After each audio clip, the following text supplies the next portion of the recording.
Is the Secret Service fully cooperating with our committee? Yes.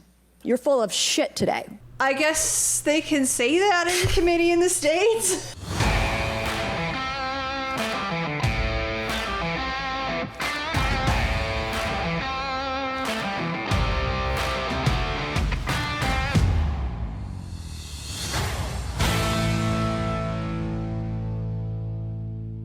As you folks know, we don't normally cover US politics, but when we were researching for tonight's video, we came across the American House Oversight Committee showing no mercy for the director of the Secret Service, Kimberly Cheatle. And when we say no mercy, we mean that Larry Brock and Michael Barrett would be our preference to grill us over this committee. Let's take a look. Recognizes Mr. Fallon from Texas. How did a 20-year-old loner with a week's notice pick the absolute best location to assassinate President Trump when the entire Secret Service missed it? Director Cheatle, in your leadership, your agency got outsmarted and outmaneuvered by a 20-year-old. How can we have any confidence that you could stop a trained professionals from a nefarious nation state? Those are absolutely questions that we need to have. I know they're questions, but you know, the fact of the matter is we can't have that confidence. Director, do you have the ability personally, and do you have the authority to beef up security of any of your protectees? Yes, I do. Okay. So were you also aware there was a credible threat President Trump was facing? He was facing a heightened security threat to a foreign adversary? Yes. Okay. So given that there was an increased threat to President Trump's life, was he provided a full security complement akin to what a sitting U.S. president would receive? He was provided a full complement of security based on the threat assessment that we had. That's not my question. And the venue. My question is, if he'd been the sitting president, would he have had the same security he had on July 13th, or would have been beefed up? There is a difference between the sitting president. So your answer is he didn't. And continuity of government, Okay. and the responsibility that we have. So he did not. Okay, there wasn't a CAT team, a full CAT team on site. There wasn't counter surveillance teams on site. But this is the thing. You just said you had the ability to beef up the security. You knew about the threat, and you didn't. And that's as telling as it is chilling. We have satellite images from the Butler Fairgrounds. Have you visited the site? No, I have not. 9 days and you have not visited the site. You'd think that would be on night one. Yeah. Like once they figured out that Trump was safe and the crowd was dispersed and like the shooter was apprehended, if you want to use that term, you would think that they would be at the site figuring out what the heck happened and where it all went wrong. Soonest flight or taxi ride, get your butt in the car and get there. Yeah. This is the head of the Secret Service. And you had the former president of the United States, at that time, probably the Republican nominee for the next election, shot at, nicked in the ear, almost a fatal shot. You have one terrible, terrible, tragic death of Corey Comparateur, and you had 2 other people wounded. That's a fail. A fail for the Secret Service. That's a huge fail. Like, the only reason it wasn't a bigger fail is because Trump survived. Yeah. Luck. Some would say divine providence. Yeah. You can call it whatever you like. But a split second, and if he didn't turn his head to look at the graph on the screen that he had provided, and he's on record as saying that's why. That's why he turned his head. That's why he's alive. Is because of that screen that was showing the graphs and materials that he was using during his rally. That's just chilling. So the fact that this lady, head of her agency, head of the whole Secret Service, still hasn't even been to the site, I have no words. There that night, did you talk to the team, the heroes that surrounded the president? Did you call them that night? They were still operational work. So that's an answer is no. Did you call them the next day? President. Yes, I spoke with. You called them the very next day, not the day of, or was it 72 hours after? I don't know the timeline, but I spoke with them. Okay, because you're under oath. Immediately following. I think it was 72 hours after. You waited 3 days. Oh my gosh. Like, you have had incidents in your career that, you know, lives are not at stake. People did not lose their lives, but it's still classified as an incident. And you're on the phone with your team immediately. I've had incidents where lives could potentially be at stake. Right, because you were in healthcare at one point. And yeah, but yeah, it's a good point in that there are several situations where things were going down, lives were not at stake, and yes, I had my team engaged. I was on the phone with them within minutes. Lady, what the hell are you doing? What is immediately clear is that there are a number of structures that need to be secured. Of these, Director, other than the first, immediate 4, what's the most dangerous site that should have been secured? Because Security 101, you got to mitigate the high ground. Yes. Okay. Do you know what the next most dangerous site, what was the closest structure to the president, other than the 4 immediate ones that you had your counter sniper teams on? There are a number of structures around that event site. You know who the shooter knew? The shooter has visited the site 2 more times than you have, and he had a drone, and he picked the AGR building. Wow. Like, this was not just an off-the-cuff attack. No, he was there. Well, but here's the other thing. So that drone that they're talking about, he was flying it at the site 2 hours before the rally started. And nobody said anything or did anything. Hey, why is there a drone in the air? Right? Who's manning that drone? Who cares? That's unbelievable. So you said, do you remember in an ABC interview you did that you didn't have people on the roof of the AGR building because you were worried about safety because of the slope? I recall that statement. Okay. Does the Secret Service have written policy you can share with us about slope roofs? No. Okay. So why'd you act like there was one? Because is it your practice to comment on enormous events of enormous national implications when you're ignorant of the facts? That's rhetorical. So here's this thing with the slopes. You go all up to like 1812. You can go to a 112, which is about as flat as you can get without it being completely flat. And you're saying that there was a danger, safety concern there. But the problem is, Director, you put your counter snipers on a 312 roof, which is steeper than the 112. And by the way, the 112 is ADA compliant. You can build a ramp for a wheelchair on a 112 roof. So these are nothing but pathetic excuses, and they make no sense, and they're a bunch of cow dung. All the law enforcement I've spoken with over the last 9 days are amazed that the AGR rooftop was not secure. So if I'm not mistaken, in regards to roofing, 112 means that for every 12 linear inches, it goes up 1. A 312 would be for every 12 linear inches, it goes up 3 inches. So that's the slope of the roof. Right. And for those of you who don't know, if you haven't been following the story, Ms.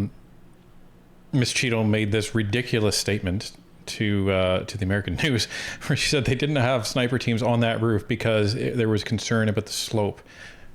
Meanwhile, they had sniper teams on roofs that had a steeper slope than that one. So that excuse doesn't wash. Well, and it just reveals it to be just that, an excuse. And a way to just try to just, shuffle on this narrative and get by it. Like, this is reprehensible. And, when he says cow dung, that's the most tame language you're going to hear in this video from these people. You want to know why? Because it's dangerous. I have never had any long gun training in my life. I own an AR-15, and last time I shot it one time my whole life. It was 6 years ago.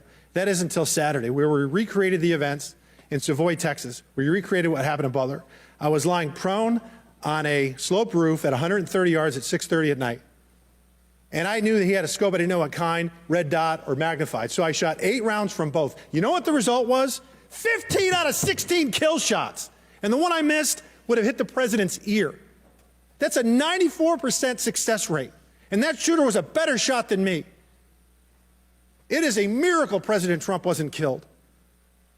Corey Comparatore's life is over because that damn shooter made it on the roof. And it wasn't the roof that was dangerous. It was a nut job on top of the roof.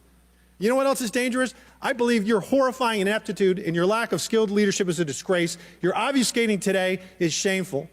And you should be Fired immediately and go back to Garden Doritos. Mr. Chairman, I yield back. Wow, that was genuine anger.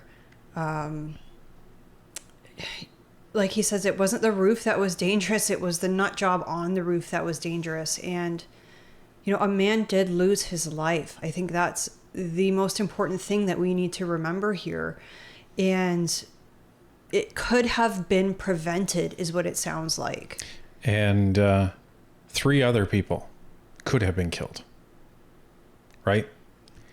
And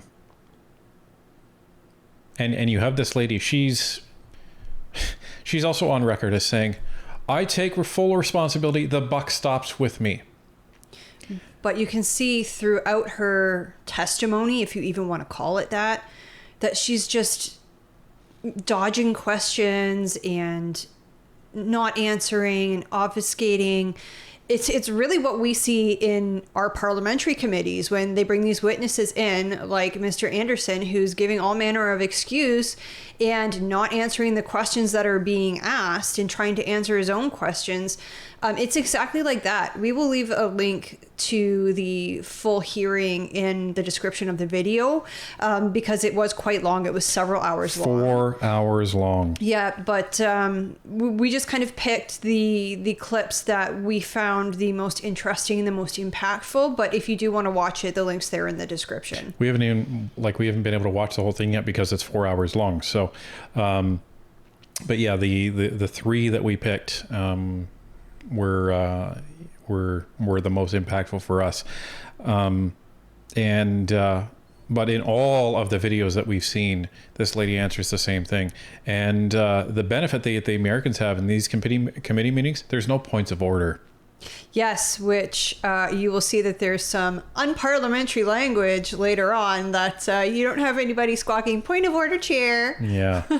Iker Khalid would not be welcome in this committee. I don't think so. Thank you, Mr. Chairman. And first of all, I want to thank the Secret Service agents, those who work tirelessly to protect our presidents, and specifically those agents who did not hesitate to jump in front of President Trump. And my heart goes out to the family of the Comptoir family and the people at the rally who are still recovering. On the other hand, the Secret Service has a leadership problem. And it falls on you. And although I appreciate your hollow words that the buck stops here, I was actually hoping for some answers. Director Cheatle, you must answer to the American people if you want to stay in charge. It's really, really simple. You want to keep your job, right? Absolutely. Okay.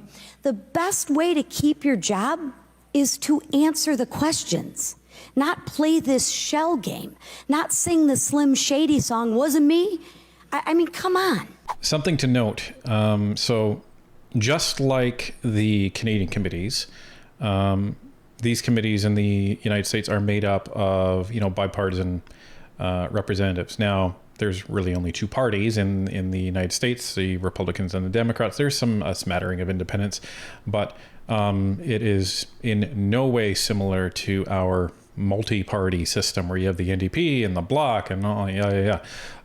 It's essentially Republicans and Democrats.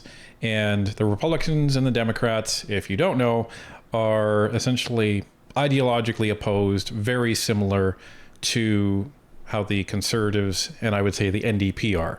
How the Liberals normally are, they share a little bit more with the Conservatives, but the current state Liberals are further left than the NDP. So there you go. So that's where they're essentially politically, ideologically aligned.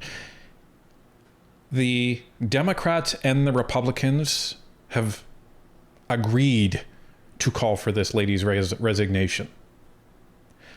So that says a lot right before an election's about to take place in the United States of America, when they're agreeing on something. Yeah, I think that's extremely significant. I don't think you would see that in the House of Commons today. No. Where both the governing party and the official opposition agree on someone's removal. Like that, I think, goes to show how serious this was and that a life was lost and that more lives could have been lost. 100%.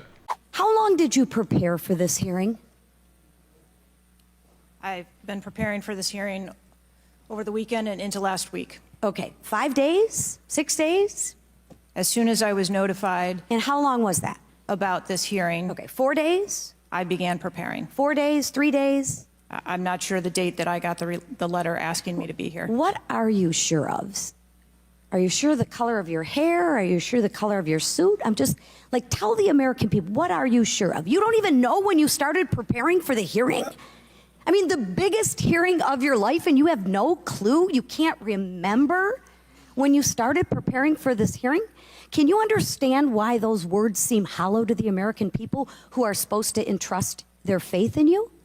I assure you, the moment I received notification. But you can't remember. You got a little Alzheimer's, dementia going? I mean, what, you can't remember. Wow. I'm just Point of order, Chair. Yeah, I'm just waiting for like one of the liberals to be like, point of order. Well, and you know, I don't know how these committees down there, you know, typically work. I haven't seen many. I've seen a few, but I haven't seen many. But I imagine even if that was allowed, I imagine that the Democrats, because this lady's a Republican, feel the exact same way as she does. No, but I mean, like, I'm waiting for one of our liberals to To like chime barge in. through. Yeah. Just because that's all we hear in Canadian committee, right? Is point of order, chair, point of order, Filibustering, chair. yeah. But this is the difference, folks. Like the way that these congressmen, congresswomen are talking to these people, and these are the equivalents of our MPs. So they are elected representatives. yeah. So this is it's something. And this lady, Kimberly Cheatle, she is rapidly going to be the most famous person in America for all the wrong reasons. Infamous, one might say. I have several active investigations going on and an operational agency to run. Okay. All right. But you want to take accountability, right? The buck stops with you, right? I am taking accountability. Super. Then let's start with trying to answer some questions. You keep referring to the FBI. When asked how many shell casings were on the roof, you referred to the FBI. When asked if there were explosive in the car, you referred to the FBI. When asked if Crooks was acting alone, you referred to the FBI. See a common theme here? I can go on and on. My question is, who at the FBI should I speak with? Wait for it. Wait for it. The FBI is responsible for the criminal Is there a name? I'm not certain. I'm not certain. Who at All right, here we go. FBI I'm is not running the certain. I investigation. don't know. Let me ask a different question. Have you been in communication with the FBI? Yes, I have. With whom? I speak with the director and the deputy director. Okay. And what have they shared with you about this investigation? So I'll give you an opportunity to answer again. Did they share with you how many shell casings were on the roof? They have shared with me the evidence Did they they've collected. share with you how many shell casing were on the roof? Yes. Okay, how many were there? I would refer to the FBI for their How investigation many were there? and their information that they need to share in their investigation. So they've shared the information with you. You just don't want to share the information with us. Not looking good for you, Kimberly. Do you suppose it's like the deal with NSCOP and the names where they're not permitted, like she's not permitted to share that information because it's classified? Or do you think she's just trying to keep her head above water? No, I don't think that's the case at all, because if that was the case, that would be the answer. Oh, I'm not permitted due to blah, Right. blah, blah. Okay. Like she would use that to shield herself, and then what are they going to say? Well, violate that law and tell us anyway. So no, I don't think that. The other thing is some people may say that, well, she would be commenting on an active investigation, and she shouldn't be doing that. Okay, if that's the case, she should be saying that, but she's not. So she's either horribly prepared, aka incompetent, or she is obfuscating to try to cover up for the fact that the Secret Service completely botched their job. Well, because she should be used to speaking at these sorts of things. It's like when the RCMP commissioner goes in or the head of CSIS goes in, like, it's not their first rodeo. They know they're going to have to show up to committee at some point during their part tenure. of your job. Yeah, exactly. And like they've prepped for it ahead of time. Even if they haven't prepped for that specific subject, they know what it's like to go into a committee. And when these people prep, it's not just them sitting in a corner. They have people to prepare them. Yeah, they get like media training or... here's the questions you may be asked, and here's the answers you should probably use. So it's almost like going to court. Like if In a you're way. a witness, they will grill you as if you were in court to prepare you for possible questions that the opposite side might ask you. as the Congresswoman said, this is the most important hearing of your life, and you can't even remember when you started preparing. And she's like, well, I have multiple active investigations and an agency to run. Yeah, you also have a congressional House Oversight Committee to attend. And here's the other thing to note about this, folks. They asked her to come and she refused, so they issued a subpoena to get her there. Yep, the way that they did to Firth. So this tells you a lot. Correct? We have concurrent investigations that are going on. So they have shared this information with you. You know the answer to the question. You just refuse to answer the question from the member of Congress who has subpoenaed you to be here. Is there a different answer to that question? I was always willing to come here and testify before this oversight hearing. Beautiful. Then let's Wasn't a- do that that. was Let's necessary. for once have your actions match your words. So you've been in communication with the FBI. You know the answers and you refuse to tell us the answers. So I will ask you again. You know how many shell casings were on that roof.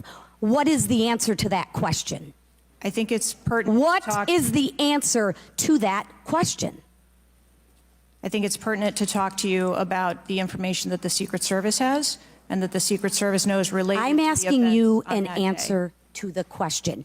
If you're supposed to be in charge, if the buck stops with you, how come you can't share the answers? What are you covering up?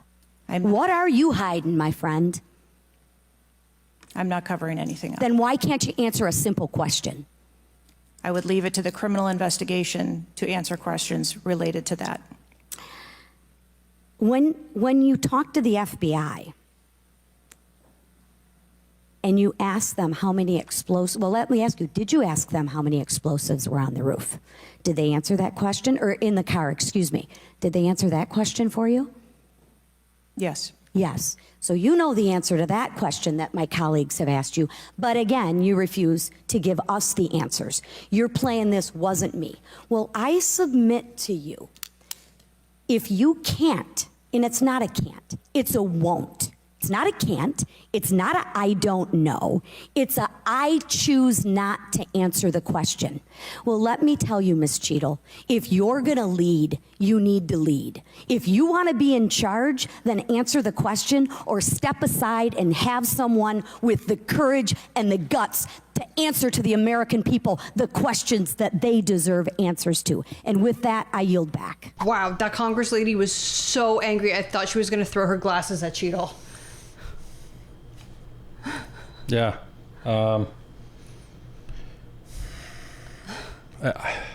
It's hard to even respond to this because we're not used to seeing this level of chastising.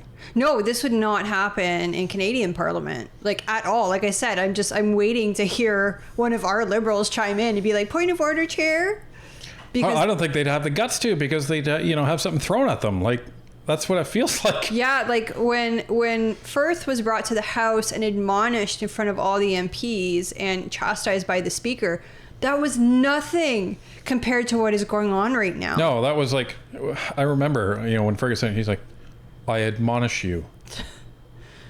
Like, Cheatle is being fully lambasted. Like, I have never seen anything like this in Canadian politics. And this is, I think, a first for me in American politics as well. This is just, I don't have a strong enough word. Not destroyed, not annihilated. Like, I have nothing. I have to say, Director, we're pretty close to the halfway point during this. You answered more questions with an ABC reporter than you have with members of Congress. We have a lot more questions. The American people are demanding that we get answers to those questions, and that's what the purpose of this hearing is today.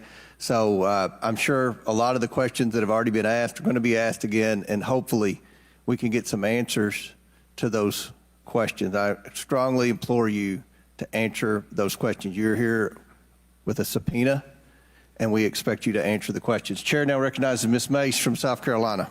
So just like in Canadian politics, in committee, there is a chair, and this is the chair equivalent of your Kelly McCauley. Or your John Broussard. Right. Yeah. So that would be the kind of equivalent of calling the witness to order in the American equivalent. Yeah, you've been subpoenaed here. Answer the frickin' questions. Thank you, Mr. Chairman. Director Cheatle, the American people are watching, and they're wondering if there are any questions you can answer honestly today. So, Director Cheatle, I have a series of questions, very specific questions. I want very specific answers. Most of my questions are going to demand a yes or no answer. Do you understand? I do. Okay, my first question. Both sides of the aisle today have asked for your resignation. Would you like to use my 5 minutes to draft your resignation letter, yes or no? No, thank you. Was this a colossal failure? It was a failure. Yes or no? Was it a colossal failure is the question, yes or no? I have admitted this is a terrible... This is a yes or no series of questions. Was this a colossal failure, yes or no? Yes. Was this tragedy preventable, yes or no? Yes. Has the Secret Service been transparent with this committee? Yes. Would you say the fact that we had to issue a subpoena to get you to show up today as being transparent, yes or no? I have always been Yes or no? You didn't want to answer the question. Committee. We had to issue a subpoena to get you to show up today. That is not transparent, by the way. You stated earlier, Secret Service is not political. Is that correct? Yes. Okay. Would you say leaking your opening statement to Punchbowl News, Politico's Playbook, and Washington Post several hours before you sent it to this committee as being political, yes or no? Wow, she's good. She reminds me of like the American Michelle Fieri. Yeah. Yeah. Just doesn't take any, you know what. I'm just reflecting on the fact that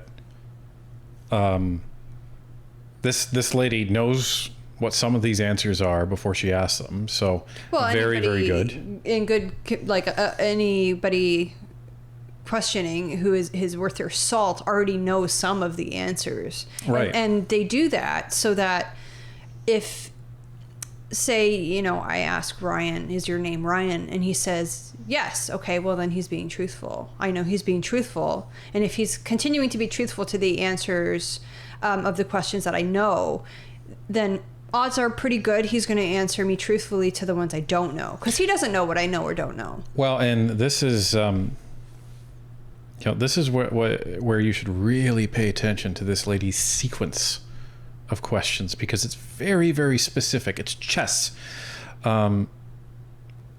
She there was a reason why she said, "Are you being transparent?" Right.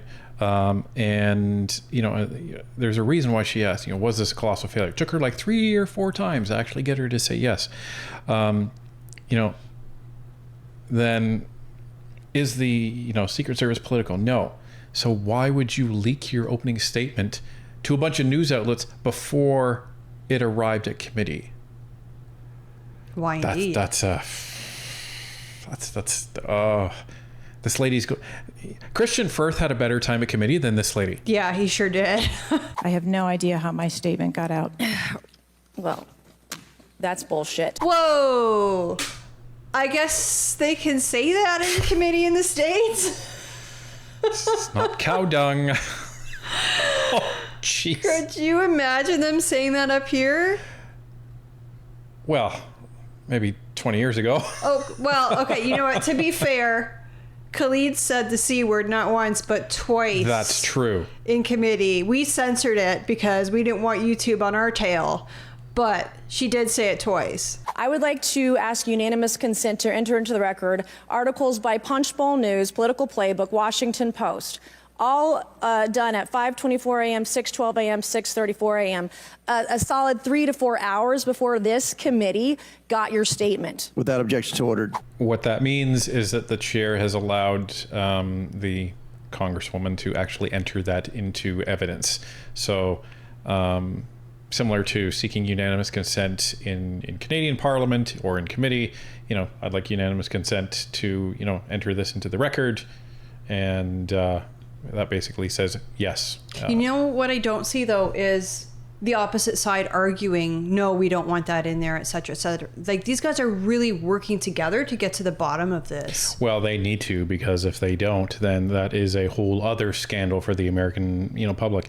And one of the things that we're not showing you is there's other representatives in here that are going after the director of the Secret Service because of the rumors, the misinformation, the disinformation that is being spread all over the internet. And they're saying, they asked her, how many press conferences have you had since the event? And the answer was? Zero. And so they're blaming her for these rumors spreading like wildfire, because if you had hopped in front of the cameras nice and early, you could have, controlled the narrative. Well, the narrative, essentially. And I know that sounds kind of bad. We often use that when people are using when people are trying to control the narrative to their liking. But in this case, she could have gotten in front of the cameras and explained what really happened, what went down, what the truth was. Well, they even said, even if you don't know, getting in front of the camera and saying, this was terribly serious, I take accountability, we're going to investigate this, and I'm going to provide you updates, that sets expectations. And what they were saying is, you should be having almost daily press conferences on this, because you have a presidential candidate that was almost killed. And, and the resulting collateral damage killed an American citizen and wounded 2 others. Well, and that's just it. And she's just gotten in front of news reporters to try and control the narrative there, but she doesn't give a damn about giving the American people the facts. And what do we always say? Be first. Is the Secret Service fully cooperating with our committee? Yes. Okay, you say you're fully cooperating with this committee. On July 15th, this committee sent you a list of demands of information that we wanted. Has the Secret Service provided this committee a complete list of all law enforcement personnel that were there that day? Have you done that? Have you provided a list to the Oversight Committee? Yes or no? I will have to get back to you on that. That is a no. Have you provided all audio and video recordings in your possession to this committee, as we asked on July 15th? Yes or no? I would have to get back to you. That is a no. You're full of shit today. Again. Point of order, Mr. Chair. So Brock gets called out when he says, you're a liar. Brock gets called out when... Well, he speaks. No, well, I was going to say when he deviates from the topic. Meanwhile, in our parliamentary committees, the time is the members' time, and they're allowed to talk about whatever they want. If Mr. Brock wants to talk about what he had for breakfast, he's allowed to use his time in that manner. And that's the case in the American committee. They're allowed to use it for whatever they want, and everybody knows it, and there's no point in, kicking up a fuss if they, talk about other things. Well, I think in the American committee that we're witnessing right now, it's just showing how both sides are working together towards a common goal, which is understanding exactly what went wrong and how to prevent it from happening again. Meanwhile, in Canadian Parliament, things are so toxic that our sides cannot work together. Like, the Liberals are not working with the Conservatives at all, and vice versa. And the NDP is just kind of waffling back and forth where it suits them. Well, And the thing that I do like about the American style committee is it feels more serious. When you're using words like that, sure. Well, no, just even the setup, like the aesthetics about it. You have almost a stadium seating for the representatives, and they're looking down upon the witnesses because you're being called to testify. It should feel like a big deal. Yeah, that's a good point. In Canadian politics, the committee rooms are in various buildings around the main Parliament building. And they're was- basically boardrooms. Yeah, that's all they are. Like, there's one down the street, there's one down the street in the other direction. Like, they're just kind of scattered around Parliament Hill. So, there's a psychological, aspect to this too. And it's too bad that our layout of our committee rooms aren't like that, because it would intimidate people, and it should. Now, some people may say, well, if you don't intimidate people, they may be more likely to provide truthful answers. Well, there's arguments to be made on both sides of that. But, the fact that just this lady was just like, you're full of cow dung.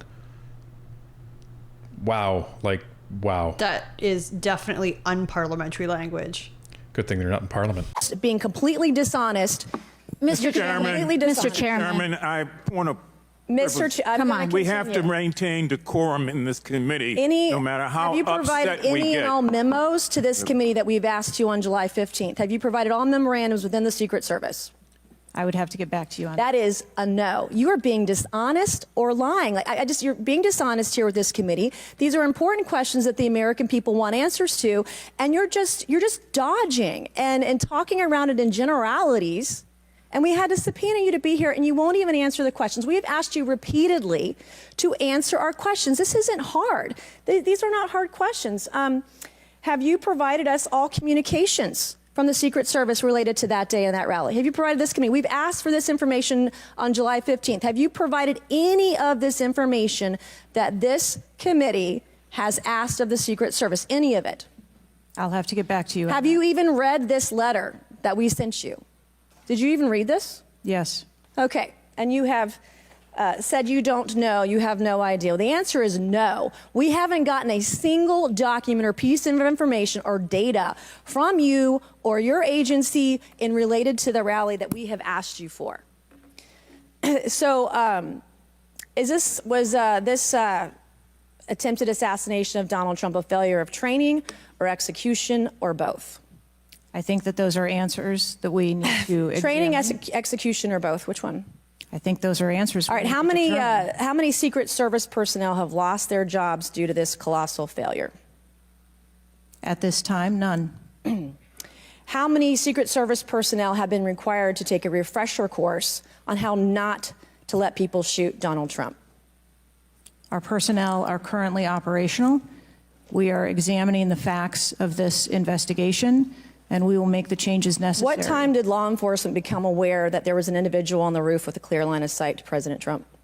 I am still verifying timelines. Of course, 9 days in, you have no answers. How many minutes went by between the time law enforcement saw and took photos of crooks and the shooting? How many minutes? I am still verifying timelines. 57 minutes. 57? 57. Because there was that video with the red-haired gentleman saying that he saw the shooter on the roof and had alerted law enforcement, and about 5 to 10 minutes went by. Well, that was after. 57 minutes. So what she has said in other answers to other congresspeople is that, well, he was identified as a suspicious person, and and then she was asked, okay, so what do you do when you identify a suspicious person? Well, we send a team to go and interview them. Okay, so did you send a team? And she says yes. Was that the officer who had poked his head up on the roof, do you suppose? No idea. Because it's supposed to be, what she went on to say is it's the Secret Service people who then work with local law enforcement do that. So I would say no.